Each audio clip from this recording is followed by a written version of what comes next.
Welcome back to the deep dive. And a very special welcome to you, the learner, Absolutely. because you're here for a very specific reason. You want thorough, actionable knowledge, you appreciate multiple perspectives, and you're always hunting for those genuine aha moments. Right, but without getting totally bogged down by information overload. Exactly. You want to be well informed while respecting your time, and I mean, that is our exact mission today. And we are tackling a subject today that, well, it feels straight out of a heist movie, to be honest, but it has massive implications for real-world physical security. Yeah, it really does. We're looking at what happens when a standard safe simply isn't enough. We're exploring those critical, high-stakes situations where the illusion of invincibility surrounding basic locks just shatters completely. Shards everywhere. Yeah, and what it actually takes to secure high-value assets. So to figure out where standard security fails and how to build those impenetrable systems, we've been cross-referencing a really fascinating stack of sources. The material is great this time. We pulled highly technical locksmith training manuals, some really comprehensive commercial access control guides, industry analysis reports projecting forward through 2025, and some remarkably detailed expert reviews on high-end safes and commercial vaults. It's this brilliant collision of mechanical engineering, digital innovation, and just pure practical application. Synthesizing the mechanical realities of standard locks with those cutting-edge digital protocols of 2025, it really reveals the massive gaps in how most people approach protecting their valuables. It's pretty eye-opening. And before we get into the mechanics of those exact vulnerabilities, it's really worth mentioning that navigating these gaps is exactly why having trusted professionals is non-negotiable. Oh, 100%. Which brings us to our sponsor for today's deep dive, West Point Locksmith. Now, if you are operating in the Los Angeles area, they are the definitive standard. They serve all of Los Angeles, offering 24/7 emergency service for your home, business, and vehicles. Whether you're dealing with an emergency lockout, you need a complete rekeying service, maybe upgrading to smart locks, or you require emergency car key replacements, they have you covered. And they do it well. They really do. They have an impeccable reputation backed by 7 5-star reviews from clients who trust them when it matters most. You can reach their fast, reliable, and professional team literally any time at 310-295-4040. Keep that number locked in. Okay, let's unpack this. I think we should establish our baseline first by defining what the industry actually considers a standard safe. Good call. Because a surprising number of individuals and businesses are just relying on hardware that offers a total false sense of security. When we mention a standard safe, we're generally talking about your basic fire safes or the typical residential lock boxes you just pick up at a local hardware store. Right. These usually feature a thin-gauge steel and are equipped with either a traditional mechanical combination dial or a very basic battery-operated electronic keypad. Those ubiquitous gray boxes tucked away in closets and under retail counters everywhere. Precisely those. And diving into the locksmithing manuals provides a rather sobering philosophical framework for these devices. The manuals stress a fundamental truth, and it's that no lock, regardless of price or complexity, absolutely prevents access. Wait, really? No lock at all? None. A lock's true function within a comprehensive security ecosystem is merely to force an intruder to expend time and make noise. Time and noise. That's the whole equation. The more time an attacker has to spend and the more noise they are forced to generate to bypass the barrier, the more effective the lock is. Time and noise as the ultimate metrics of security. I mean, that completely reorients how you evaluate a locked door. It changes everything. Let's look at the specific vulnerabilities of those basic mechanisms then, starting with the electronic keypads. Because they offer immense convenience, but the sources detail how susceptible they are to incredibly mundane failures. Yeah, electronic safes introduce multiple points of failure that literally have nothing to do with forced entry. Like what? Dead batteries are the most common culprit. It often leaves owners completely stranded if there isn't an external battery terminal to jumpstart it. Just a dead AAA battery and you can't get your passport. Exactly. Beyond that, the internal circuitry is highly sensitive to electronic malfunctions or power surges that can permanently fry the motherboard. Wow. And then add in user error, like an employee entering the wrong code too many times and triggering a protracted lockout mode. The convenience quickly becomes a massive liability. The traditional mechanical safes kind of avoid the battery issue entirely though, right? But they come with their own set of operational hurdles. They do. Mechanical dials are incredibly durable, but operating them under pressure is a real challenge. To open a mechanical safe, The user is manipulating what locksmiths call a wheel pack. A wheel pack. Right. Inside the lock, there are multiple circular wheels, usually 3 or 4. Each wheel has a specific notch, or gate. The user has to dial a precise sequence. Say 4 times left to the first number, 3 times right to the second, 2 times left to the third, to align all those invisible gates perfectly. Once they're aligned, a metal bar called the fence drops into the gates, allowing the bolt to retract. The manual spent a surprising amount of time discussing the manufacturing process of those internal components, which I found fascinating. It's super technical. Because I always assumed mass production meant total precision, but the training literature highlighted manufacturing tolerances as the core reason a mechanical lock can be defeated by a picker. Oh yeah, that's the secret. Can you explain how the reality of mass production actually creates the vulnerability that lets someone bypass the cylinder entirely? Well, perfection in manufacturing is infinitely expensive. Engineers are constantly balancing precision, cost, and the durability of the parts. Right. When you mass-produce metal components, you have to allow for a microscopic amount of wiggle room, a necessary sloppiness. Sloppiness. Yeah. For instance, if a design calls for a pin to fit inside a 0.250-inch chamber, machining that chamber to exactly 0.250 inches every single time would cause the lock to jam at the slightest introduction of dust or a temperature fluctuation. Because the metal expands and contracts. Exactly. So the chamber is machined slightly larger. And that tiny microscopic gap between the pin and the cylinder wall is the exact vulnerability attackers look for. It is the fundamental flaw that makes lockpicking possible. That minute clearance allows an attacker to insert a tension wrench to apply rotational force to the cylinder, causing the internal pins to bind against the microscopic imperfections in the drilled chambers. It's all about finding that binding pin. Right. Then, using a specialized pick, they can lift each pin one by one until they hit the shear line. Without manufacturing tolerances, manual lockpicking as we know it would be physically impossible. Which brings us to a crucial operational distinction highlighted in the commercial access guides. The average burglar is not standing at a back door with a tension wrench and a hook pick exploiting microscopic tolerances. No, absolutely not. Opportunistic criminals rely on speed. They're looking for unlocked side doors, easily pryable sliding tracks, or standard glass windows they can simply shatter. Just grab a rock. Right. The intricate arts of lockpicking and safe-cracking only enter the arena when the target justifies the risk and the time investment. We're talking about targeted scenarios involving corporate espionage, insider threats, or organized criminals pursuing exceptionally high-value items. Exactly. And the sources categorize those high-value assets very clearly. Right, we're looking at items that demand far more protection than a standard big-box store safe can offer. Large sums of physical cash, high-end jewelry, precious metals, restricted firearms, sensitive daily business deposits, and in the modern era, physical data servers and proprietary digital files. And when you are tasked with protecting assets of that caliber, a basic fire safe is effectively a tin can. A tin can. The physical limitations of basic steel become glaringly apparent very fast. Because the standard steel thickness on a basic safe is easily compromised. A prepared attacker with a heavy-duty hole saw or a commercial core drill can bypass the thin metal in minutes. More or less. Yeah. Alternatively, a long crowbar supplies enough leverage to simply warp the door right away from the frame, popping the basic locking bolts right out of their housing. This physical vulnerability connects directly to the broader landscape of insurance, liability, and legal compliance. The strength of your locking mechanism is frequently tied to your insurance premiums, and in many cases, your actual coverage. The sources gave a fascinating international example of this regarding home insurance. The British standard 5-lever lock is a prime example of this. Right. In the UK, many home insurance policies strictly require exterior doors to be fitted with this specific type of lock to validate the policy. Just to have the policy at all. Exactly. For those unfamiliar, a 5-lever lock uses 5 distinct internal metal levers that must all be lifted to precise different heights simultaneously by the key. So it's not just standard pins. Right. It is vastly more difficult to pick or bypass than a standard pin tumbler lock. If your home is burglarized and the adjuster finds you were using a standard lock instead of the required 5-lever system, your claim can be denied entirely.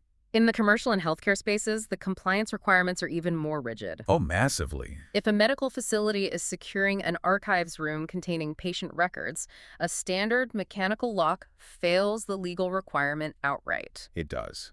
To meet HIPAA compliance regulations regarding the protection of sensitive patient data, facilities are increasingly required to utilize advanced, high-security systems like biometric access control, which guarantees that only specifically authorized personnel can physically access the space. The transition from basic mechanical security to compliance-driven high-security solutions is a huge leap for many organizations. And navigating those stringent compliance laws and executing those commercial upgrades is exactly where having a professional on speed dial is crucial.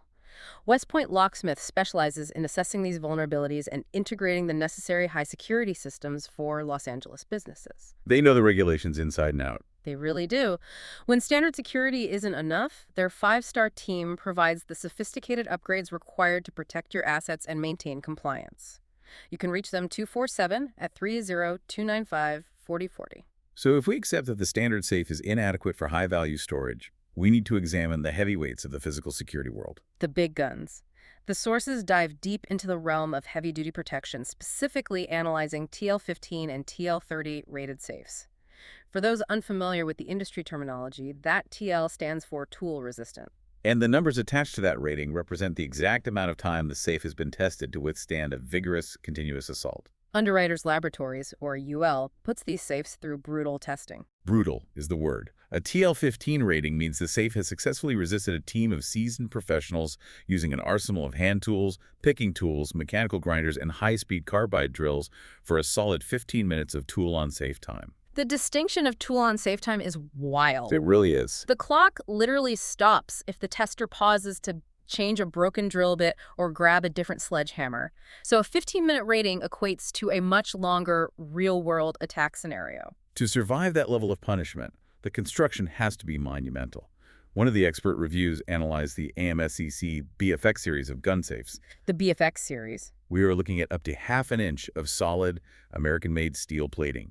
That density drastically increases the amount of time and noise required to even attempt a breach. But the heavy steel is only the outer shell. The locksmith manuals detail the advanced active mechanical defenses hidden inside the door. The concept of a relocker is brilliant. Relockers are essentially mechanical booby traps designed to punish brute force attacks. Booby trap. They are independent, spring-loaded devices positioned throughout the safe door. In a common attack, a burglar might take a sledgehammer and attempt to punch the combination dial off the front of the safe, hoping to knock the internal lock mechanism loose. But doing so triggers the trap. The relocker is usually held in check by a tempered glass plate inside the door. If the sledgehammer impact shatters that hidden glass, the tension is released. And then what happens? The relocker fires secondary, independent hardened seal bolts deep into the safe's frame. Wow. The main combination lock could be completely destroyed, but the relocker permanently secures the door. The harder the attacker hits it, the more thoroughly the safe locks down. The manuals also detailed another fascinating mechanical defense known as a wheel curb. Yes, the wheel curbs. This is a hardened, circular metal guard that physically encases the combination wheels inside the lock housing. If an attacker manages to drill a small hole and attempts to insert a tool to manually manipulate the wheels, the wheel curb physically blocks their access, making manipulation virtually impossible. And when we scale up from high-end commercial safes to massive bank vaults and critical repository systems, we enter the domain of the time lock. Time locks. This is the ultimate brute force denial system. The mechanics of a time lock are incredibly uncompromising. They're essentially heavy, independent bolts that block the main vault door mechanisms, controlled entirely by specialized, high-precision mechanical clocks. Literal ticking clocks. Yes. When the vault manager sets the time lock at the end of the business day, it engages those massive bolts. It completely prevents the vault from opening until that specific preset duration has elapsed. It fundamentally removes human agency from the security equation. It doesn't matter if you possess the correct vault keys, know the exact combination, or happen to be the bank president. Right.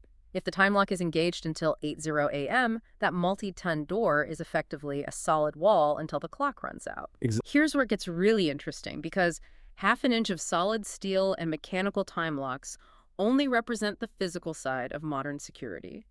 The 2025 industry analysis reports highlight a massive sweeping shift toward the digital frontier and smart access control. The security infrastructure of 2025 is moving rapidly away from the concept of physical keys entirely. Keys are becoming obsolete. The paradigm has shifted heavily toward cloud-based access control, a trend that is particularly dominant in commercial environments like the rapidly expanding tech startup sector across Los Angeles. The technology replacing standard lock cylinders for high-value protection focuses heavily on frictionless access.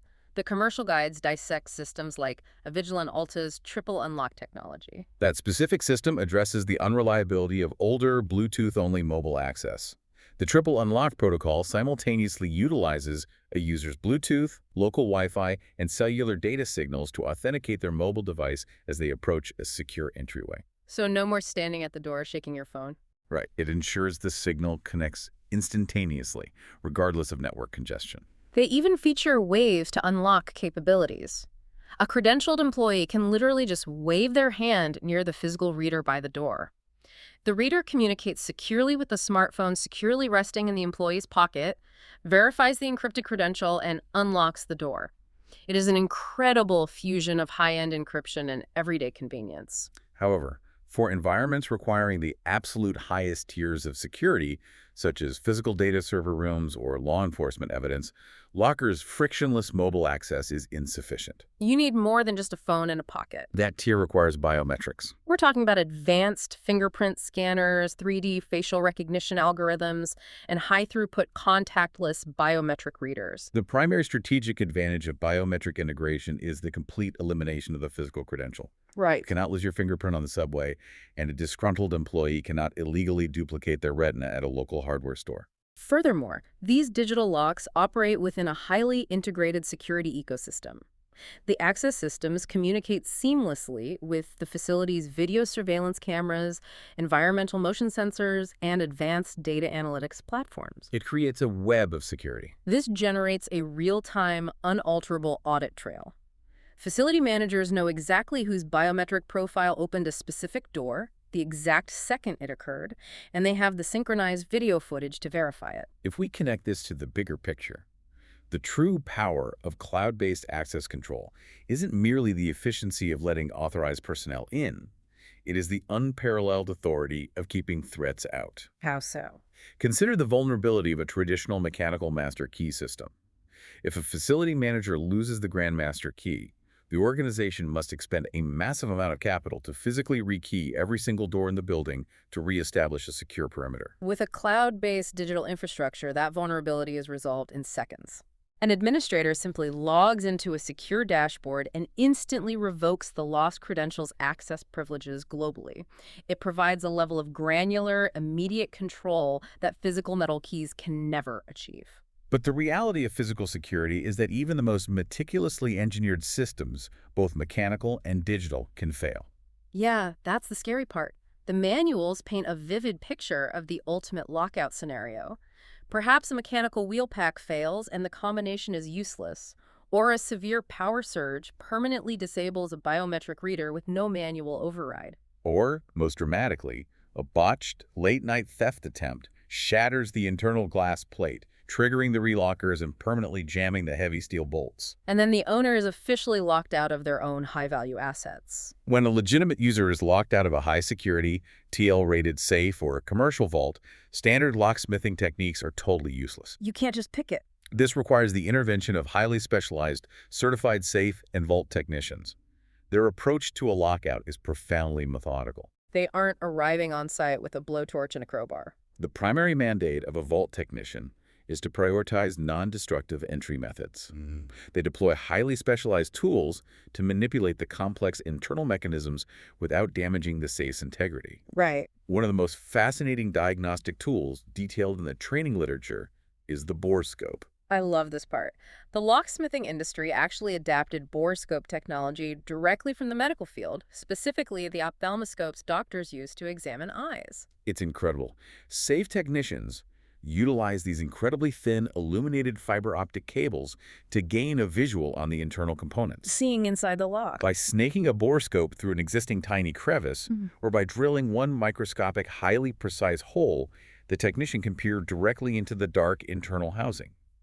They can visually observe the wheel pack and watch the gates align as they manipulate the dial, effectively bypassing the combination entirely. If the non-destructive manipulation fails, or if a severe attack has already triggered the internal relockers, the technician must pivot to destructive entry as an absolute last resort. Yet, even this is a science of extreme precision. Destructive entry on a TL-rated safe involves specialized precision drill rigs.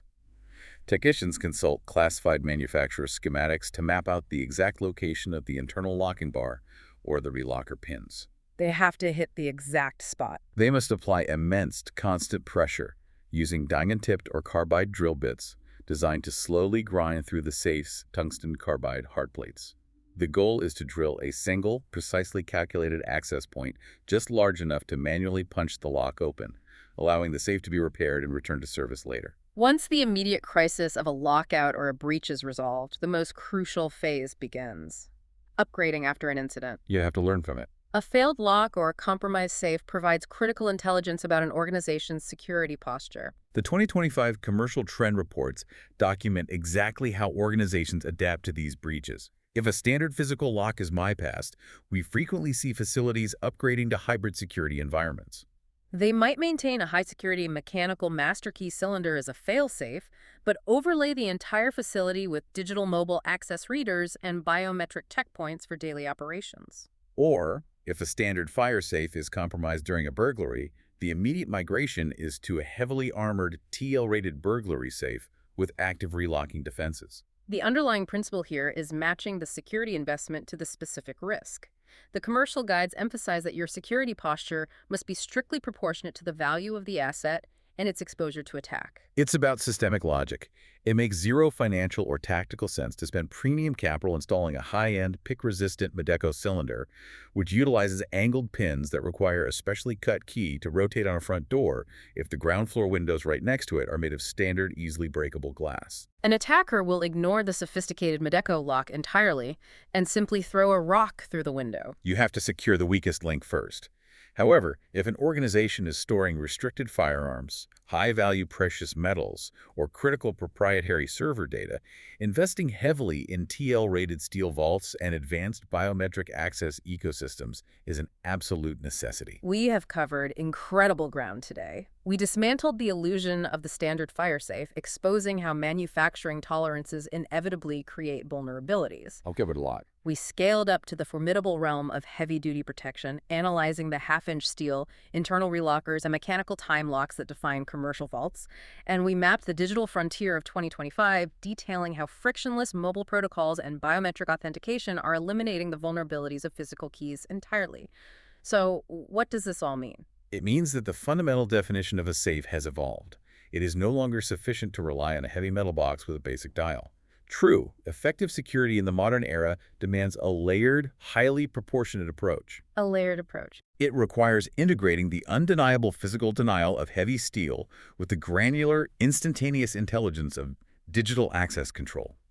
It means acknowledging that every lock, no matter how advanced, only buys you a finite amount of time, and architecting your defenses to ensure the time it buys is vastly more than an attacker can afford to spend. An incredibly sharp synthesis of the realities of modern protection. Before we conclude, we want to extend one final, highly appreciative acknowledgement to our sponsor, West Point Locksmith. Remember, whether you are dealing with a stressful emergency lockout at your home, a commercial safe that refuses to open, or you need to integrate a sophisticated smart lock ecosystem to protect your business assets, they are the 5-star experts you need. Fast, reliable, and serving all of Los Angeles 24/7. Call them at 310-295-4040. And to leave you with a final thought to mull over as we look beyond even 2025. We've discussed the evolution from physical keys to digital codes and now to fingerprints and facial recognition. But the bleeding edge of the industry is focused on behavioral biometrics. Yes, these are decentralized systems designed to continuously verify your identity, not by physical attributes, but by your unique behavioral patterns.